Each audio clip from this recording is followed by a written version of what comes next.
que eu fiz isso. Peguei uma arminha de mentira que tinha lá em casa que parecia muito real. Mandei a foto pra ele segurando e falei: botei no tradutor, botei lá xingando ele de filha da puta de um monte de coisa. Tendo em vista que ele não respondeu, eu comecei a mandar áudio. Menino, eu mandei uns 300 áudios.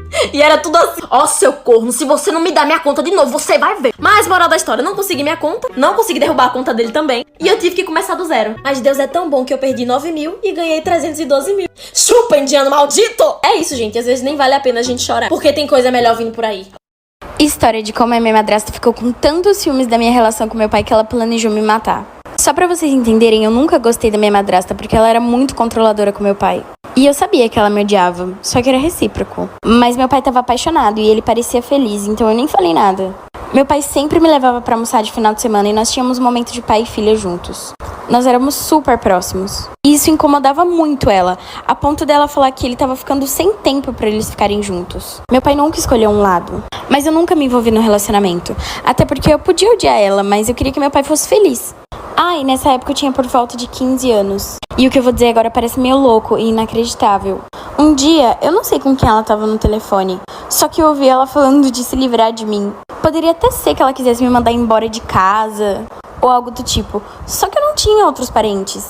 A minha mãe foi embora quando eu era muito pequena. E é aí que a história piora, porque eu sabia que ela ia tentar me matar. Like pra parte 2 de quando minha madrasta ficou com tantos ciúmes do meu relacionamento com meu pai que ela tentou me matar. Continuando, eu vi ela falando no telefone com alguém sobre se livrar de mim. Mas eu nem levei muito a sério, porque eu sabia que ela era louca, mas não a esse ponto. Pelo menos era o que eu achava. E do nada ela começou a fazer café da manhã pra mim. Só que eu sou do tipo de pessoa que não gosta de comer de manhã. Então eu chegava pra ela e falava: ah, obrigada, mas eu não tô com fome. E ela ficava muito brava. Tipo, muito brava. Eu não vou entrar em todos os detalhes, mas basicamente eu descobri que ela tava colocando veneno de rato na minha comida. E ela tinha câmeras no meu quarto. E pra vocês terem noção do quanto ela era louca, ela começou a colocar cobras dentro do meu quarto para as cobras me atacarem. Tipo, como assim, cara? É muito louca. Um dia eu contei pro meu pai o que aconteceu e ele foi conversar com ela. E ela admitiu que queria me matar. Na hora, meu pai ligou pra polícia e ela foi presa. Inclusive, ela tá presa até hoje por tentativa de homicídio. Bom, então é isso. Me sigam no Insta pra mais histórias. A vingança mais criativa de uma mulher que foi traída. Minha amiga descobriu que o namorado dela estava traindo ela com a secretária dele. Aí ela veio aqui em casa chorando e se comparando com essa menina. A minha amiga, ela não é muito vaidosa, mas a secretária do namorado dela é. Então ela decidiu sair, comprar roupa nova, maquiagem nova, sapato, e eu apoiei. Precisa ter que se sentir bem. Ai, gente, eu ainda apoiei. Aí ela voltou aqui pra casa pra me mostrar as coisas que ela tinha comprado. Eu falei: amiga, você comprou tudo isso? Só uma pergunta, você ganhou uma gaiada ou você ganhou na Mega Sena? Como é que você vai pagar tudo isso aí? De repente, no meio daquele monte de roupa, eu encontro um presente, uma carteira masculina. Eu falei: amiga, pra quem você tá pensando em dar isso aqui? Não é pro teu ex que te traiu, não, né? Ela falou: não, amiga, calma, você vai gostar do que eu vou fazer com essa carteira. Quando ela me contou o plano dela, aí eu falei: não é possível que tudo isso saiu da tua cabeça. Eu tô desacreditada até agora que ela teve a capacidade de fazer isso. Parte 2 do Instagram e TikTok. Minha amiga comprou 10 mil reais em roupas na conta do ex-namorado dela. Que só é ex porque ela descobriu a traição. Ela foi em uma loja de roupas que ela tinha autorização para comprar na conta dele. Ele mesmo deu essa autorização pra ela. E ainda falou assim: amiga, eu fui boazinha. Eu dividi em 2, não foi à vista. Ele vai ter 2 meses pra pagar, olha como que eu sou legal. Eu falei: nossa, sensacional. Quando ele descobrir isso, ele vai até te agradecer. E aí, pra disfarçar, ela ainda comprou uma carteira, uma camisa, dizendo pra vendedora que era pra ele, mas na verdade ela vai dar por mão dela. Ela tem muito bom gosto, viu? Ela me mostrou as roupas, amei. Ele traía ela há meses com a secretária dele. Vocês passam pano ou não pra essa situação? Meu pano é azul com bolinha vermelha. Eu trabalhava numa loja de roupa. Era uma loja bem pequena, porém era uma boutique, onde só tinha coisa de grife, coisa cara, e era bem cara mesmo, sabe? Lá trabalhávamos eu, uma outra colega que era só vendedora igual eu mesmo, e uma outra que era gerente da loja. E essa minha colega, que era vendedora igual eu era mesmo, ela se achava rica só por trabalhar numa loja chique daquela. Quando a nossa patroa, que era a própria dona, era maior humilde, você nem falava que tinha uma loja daquela. E aí um dia, essa nossa gerente chegou na patroa e falou assim que ela não ia trabalhar mais lá, porque o marido dela ganhou uma promoção só que em outro estado e eles teriam que mudar. E aí a nossa patroa ela não tinha como ficar sem gerente na loja, porque ela não parava lá. E ela precisava, sabe, de um braço direito para cuidar de assuntos mais complexos, digamos assim, da loja quando ela não tivesse. Então ela falou assim: bom, eu não posso pegar uma pessoa novata que eu não conheço e colocar num cargo de gerente. Então, o que eu vou fazer? Eu vou escolher uma de vocês duas para ser gerente e aí eu contrato uma outra menina para ser vendedora, que é bem mais fácil. Nossa, quando a patroa falou isso, a minha colega ficou louca, porque ela é desse tipo de gente que sempre quer mostrar uma coisa que ela não é. Então, para ela ser gerente de uma loja chique daquela, valia muito mais do que o aumento que ela ia ter se ela fosse promovida. Claro que eu também quero. Quem não quer um aumento no salário? Só que eu não fiquei louca como ela, sabe? E aí, como nós duas tínhamos o mesmo tempo de casa, não tinha como a patroa escolher por aí. Então, o que ela criou? Ela disse, olha, eu vou passar 3 dias testando vocês duas. Ao final desse 3º dia, quem tiver fechado mais venda vai ser a nova gerente da loja. E aí ela começou a ficar mais louca do que ela já era, né? Eu sempre tratei todo cliente igual. Na verdade, isso é uma coisa minha, que eu levo pra vida. Pra mim, ninguém é melhor que ninguém. Já ela não. Ela já tinha uma coisa antes. Hoje eu fui no salão só pra passar raiva. Sentou do meu lado um casal, o homem estava só acompanhando a namorada, porque a namorada dele não pode sair sozinha, a namorada dele não pode usar decote, a namorada dele não pode usar roupa curta, a namorada dele não pode passar esmalte vermelho, porque esmalte vermelho é coisa de mulher fácil. Ele estava falando tudo isso pra manicure, e eu também tava fazendo minha unha e hidratação no cabelo. Eu falei, passa vermelho. Pode passar vermelho, porque quem escolhe a cor do meu esmalte sou eu, não é mais ninguém. Falei alto, ainda falei pro moço que tava fazendo meu cabelo, eu falei assim, você não acha que quando a mulher tá num relacionamento que não é bom pra ela, ela não tem que trocar? Aí o cabeleireiro entendeu, ele falou assim, eu também acho, tem que trocar. Se você não tá feliz, troca. Gente, eu escutei cada coisa, ele falando que ele podia ir na academia, mas ela não, porque mulher não pode ir na academia se mostrar pra outras pessoas. Aí eu olhei pra ela pra puxar assunto e falei, nossa, que olho azul lindo que você tem. Aí ele olhou pra mim e falou assim, não adianta nada, tem miopia. Aí eu olhei pra ele e falei assim, eu tô falando com ela. Depois disso, a gente só parou quando ele foi embora e deixou ela sozinha no salão, parte 2 do Instagram TikTok. Continuei conversando com a moça, ela me falou que ela já foi modelo quando era mais nova, mas teve que parar porque o namorado dela tinha ciúme. Na hora eu falei pra ela assim, olha, eu vou te passar uns contatos de algumas agências que eu conheço, que são de confiança, se você mudar de ideia. Aí o namorado dela levantou e foi embora. Nisso a gente começou a conversar e ela explicou tudo sobre o relacionamento dela. E eu falei pra ela, olha, você é linda. Ela não se achava bonita. Eu falei, você é linda, você é maravilhosa. Ele quer que você ache que você não é bonita, porque aí você fica cada vez mais dependente dele, achando que não tem outra pessoa no mundo que vai te querer. Minha filha, você é maravilhosa. Existem milhões de homens no mundo. E outra coisa, fica sozinha. Se você não quiser namorar com ninguém, fica sozinha, mas não fica com ele não. Ele tá atrasando sua vida. Só pra vocês terem uma noção, ela parou de fazer faculdade porque o namorado dela tinha ciúme dela. Isso tudo aconteceu ontem e hoje eu recebi uma mensagem dela dizendo que ela terminou esse relacionamento. Eu sou filha única, então para os meus pais eu sempre fui a bonequinha, a princesinha deles. A minha mãe a vida inteira me cuidou com tanto carinho, com tanta delicadeza. Tudo que eu queria, a minha mãe dava um jeito de correr atrás, de conquistar, de me proporcionar aquilo. Ela falava assim que tudo na vida que ela não teve condições de ter, ela queria me dar, sabe? Só que festa de 15 anos nunca foi um sonho para mim, pelo contrário. Quando eu fiquei mocinha, que eu ouvi as minhas amigas dizer assim, ai, eu tô louca pra completar 15 anos logo, pra eu ter a minha tão sonhada festa, pra eu ter aquele vestido de princesa. Eu ficava tipo assim, ai, que bobeira, gente, festa, nada a ver. Só que quando eu fiz 13 anos, a minha mãe começou a me contar um sonho que era dela. Ela disse assim que na época que ela completou, né, os 15 anos dela, ela e os pais eram muito pobres e não tinha condições de fazer festa. E ela disse que era o sonho da vida dela desde que ela tinha uns 10 anos. Ela disse que tinha uma amiga que fazia aniversário 2 semanas antes do dela. E ela disse que foi na festa, sabe? E ela sonhava que aquilo ali fosse dela, aquele vestido de princesa e tudo mais. E aí no final, que a minha mãe contou esse sonho, ela me pediu assim, se eu deixaria ela fazer festa pra mim. Ela falou assim, minha filha, de certa forma, eu estaria realizando o meu sonho através de você. E tanto que a minha mãe fez por mim na vida dela, praticamente a minha mãe dedicou a vida dela por mim. Então o que custava eu fazer isso pra ela, né? Falei, não mãe, então tá bom, a gente vai fazer a bendita festa de 15 anos.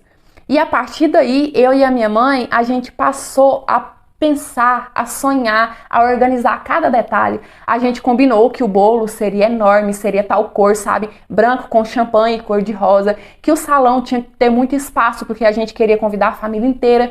Que tinha que ter um globo de luz enorme para poder iluminar bem quando eu fosse dançar a valsa com o meu pai. E a minha mãe colocava tanto aquilo na minha cabeça que passou a ser o meu sonho também. Me despertou um certo desejo, entende? Eu comecei a sonhar com aquilo. A minha mãe colocava até filme de 15 anos para eu poder sentir vontade, porque a minha mãe queria ver em mim a emoção que ela estava sentindo, e ela conseguiu. Eu passei a também ter. Só que 5 meses antes da minha tão sonhada festa, eu tava doente, sabe? Já tinha um tempo que eu tava sentindo fraqueza, falta de ar, não conseguia ficar muito tempo em pé, fazer exercício físico de forma nenhuma. E tipo, eu tava sentindo uma pequena dor no meu seio esquerdo. A minha mãe, ela achou que isso fosse só uma crise de ansiedade por causa da festa. Mas de tanto meu pai insistir, ela resolveu me levar no médico. E infelizmente a gente acabou descobrindo que eu tava com câncer de mama. Primeiro, assim que saiu a biópsia, né, o médico pediu uma biópsia e saiu a biópsia, a primeira coisa que ele me disse é que provavelmente eu iria ter que tirar os meus 2 seios. Os meus seios nem tinham terminado de se formar ainda. Ali começou o meu grande pesadelo, o meu grande sofrimento. E eu tava numa época tão vaidosa, sabe? Eu tava cuidando tanto dos meus cabelos, da minha unha, feita na minha festa, e tudo isso foi pelo ralo. Eu tava sofrendo pela doença, porque eu fui ficando muito debilitada, mas também eu tava sofrendo pela estética, pela vaidade, sim. As minhas unhas escureceram por causa da quimioterapia, sem falar do meu cabelo, né, que foi a primeira coisa que caiu. Eu emagreci quase 20 quilos e eu cheguei num ponto que eu pensava que eu não fosse sobreviver, porque eu tava muito fraquinha, respirar me cansava. Para eu respirar, era como se eu fosse correr 1 hora numa esteira, sabe? Mas mesmo assim, mesmo durante o meu tratamento, mesmo naquele momento que eu tava mais fraco possível, a minha mãe não parou com a organização da festa. E eu falei pra ela que eu não queria, que não fazia sentido. Primeiro porque eu tava muito feia, as minhas unhas roxas, muito magra, careca. E segundo, que do jeito que eu tava, eu nem sabia se eu ia estar viva até lá. Mas a minha mãe falou assim que não ia desistir da festa, porque pra ela isso significava outra coisa. Na cabeça da minha mãe, se ela desistisse da minha festa, era como se ela estivesse assumindo que eu não ia estar viva até lá. E ela disse que pensar nisso doía demais, porque eu era a bonequinha dela, a princesinha, ela só tinha eu de filha. Ela disse assim que não aceitava eu desistir da minha vida e que ela não aceitava Deus me tirar dela, Deus me levar, sabe? Ela pedia a Deus. A minha mãe sempre teve muita fé. Não é que ela quis afrontar a Deus, não. Então ela falava assim, filha, eu vou continuar com a preparação da sua festa, você vai estar bem e vai estar viva até lá, eu não vou entregar. E daí, você faz a sua parte, você luta contra essa doença também. E assim foi. A minha mãe continuou com a organização da festa e eu fiquei tentando, sabe, mesmo fraquinha, lutar contra aquela doença. Enfim, chegou o grande dia. E a minha festa foi a coisa mais linda desse mundo. Eu entrei de cadeira de roda, sabe, porque eu tava muito cansada e pra mim ficar de pé era um esforço muito grande, eu não conseguia. Mas mesmo assim não deixou de ser mágico. Eu entrei com o vestido de princesa que a minha mãe queria. A minha mãe colocou a tiarinha na minha carequinha, sabe? E mesmo assim ficou muito bonito. E quando eu entrei naquele salão que eu vi todos os meus amigos, toda a minha família ali, sabe? Me dando forças e fazendo homenagem pra mim e me mostrando o quanto eu era amada e o quanto eles iriam sentir a minha falta se eu partisse. Aquilo me deu uma força tão grande que no mesmo momento que eu vi, eu pensei a Deus assim, eu não posso partir, meu Deus, ainda não é a minha hora. Eu não quero, eu quero viver. O meu melhor amigo, ele me carregou no colo para eu poder dançar a valsa com ele. Foi tudo muito mágico. Só quem viveu sabe o quanto foi mágico. E a minha mãe tinha razão. Aquelas pessoas demonstrando amor por mim, sabe? Aquelas pessoas cheias de vida, cheias de alegria, me deu forças para lutar. A partir daquele momento, a partir do dia da festa, eu tive mais força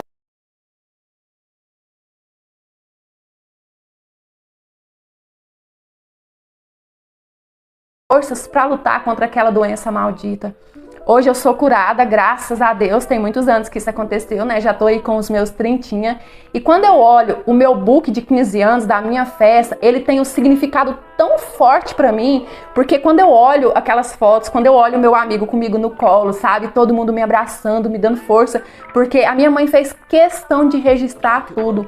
Quando eu olho aquilo ali, eu vejo o quanto eu sou uma pessoa amada, o quanto eu sou uma pessoa abençoada e o quanto eu fui guerreira também, porque apesar apesar de tudo, eu não desisti. Mas hoje em dia eu agradeço demais, primeiramente Deus e segundo a minha mãe, por não ter desistido da minha festa e por não ter desistido de mim.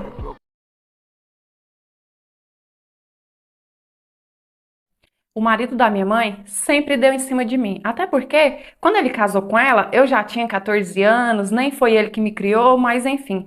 Desde o começo, eu contava isso pra minha mãe, falava tudo que ele me falava, tudo que ele fazia comigo quando ela não estava em casa, mas tem um ditado que diz que o pior cego é aquele que não quer ver. Porque a minha mãe, ela não acreditava. Não é que ela não acreditava em mim, não que ela achasse que fosse mentira minha, mas é que ela falava assim, filha, você tá entendendo errado, você nunca parou pra prestar atenção que ele é desse jeito, brincalhão, bobo, é o jeito dele, não leva a sério.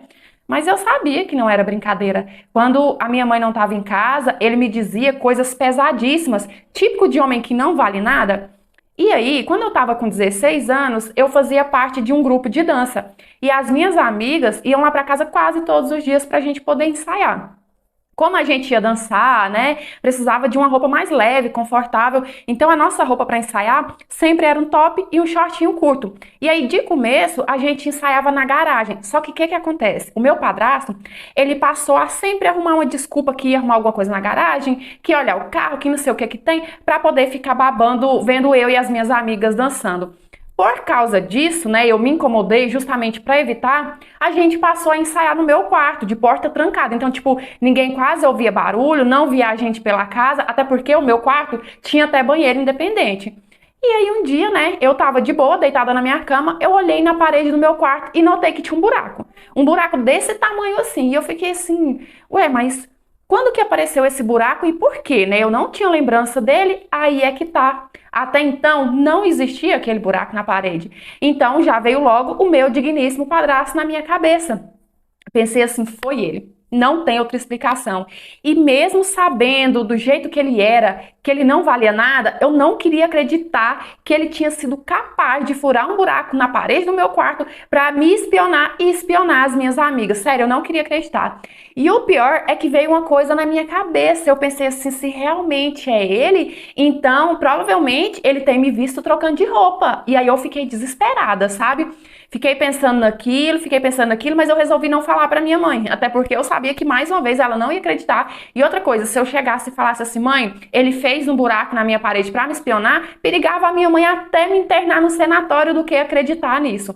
E aí eu fui, sabe, liguei para as minhas amigas, contei tudo, passei a tomar cuidado, não troquei de roupa mais no meu quarto, eu sempre trocava de roupa no banheiro. E aí eu falei pra elas, olha, o próximo dia que vocês vier ensaiar, eu vou deixar vocês no quarto dançando, vou sair de fininho e vou rodear lá fora pra ver se eu pego eles espionando a gente. E foi dito e feito. Larguei as minhas amigas no quarto, rodeei e lá tava ele, de olho grudado na parede, espionando as minhas amigas dançar. E aí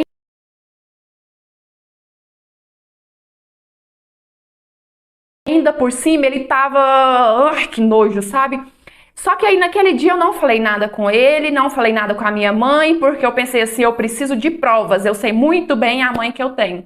No próximo dia, minhas amigas foi de novo e, né, mais uma vez eu saí, rodeei para poder ver se eu pegava ele e eu peguei. E aí eu fiquei quietinha, eu peguei meu celular e filmei aquilo, sabe? Filmei que as minhas amigas estavam dançando, filmei ele lá espionando e sabe, né? E aí, quando a minha mãe chegou da rua, eu falei assim, mãe, eu tenho uma coisa pra te mostrar e não é possível que agora a senhora não se liga, não cai na real. E nisso ele tava sentado na mesa junto com ela. Peguei o celular, coloquei no vídeo e falei aqui, mãe, ó, o que o digníssimo da senhora faz? Furou um buraco na parede do meu quarto pra poder espionar as meninas dançando e aposto, mãe, que ele espionava até eu trocando de roupa. E aí, nisso, ele começou a ficar bravo, sabe? Tentando se explicar. E a minha mãe calada, não falava nada. Eu, mãe, a senhora não vai falar nada? Será que a senhora ainda tá achando isso normal? A senhora tá achando ainda que isso é brincadeira? E aí, ele virou e falou assim, ah, mas você quer saber? A culpa é de vocês mesmo. Eu sou homem. E aí fica você e suas amigas desfilando aí pela casa, quase sem...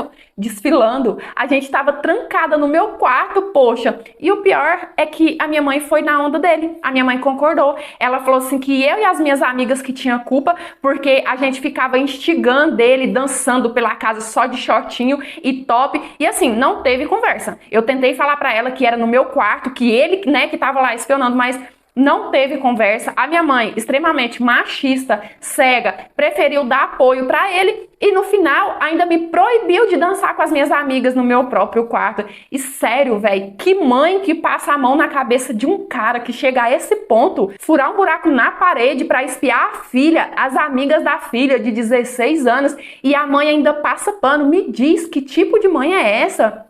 Hoje, você sabe o que eu fico imaginando? Eu penso o seguinte, quando a minha mãe se casou com ele, eu já não era tão novinha, né? Eu já sabia me defender, graças a Deus. Qualquer coisa, eu gritava, eu contava pra qualquer pessoa, eu já não era tão novinha. Mas imagina só, se a minha mãe, com a cegueira que ela tinha, tivesse casado com ele quando eu ainda tinha, sei lá, os meus 6, 7 anos, o que aquele cara não teria feito comigo? Sério, eu não gosto nem de pensar o que poderia ter acontecido.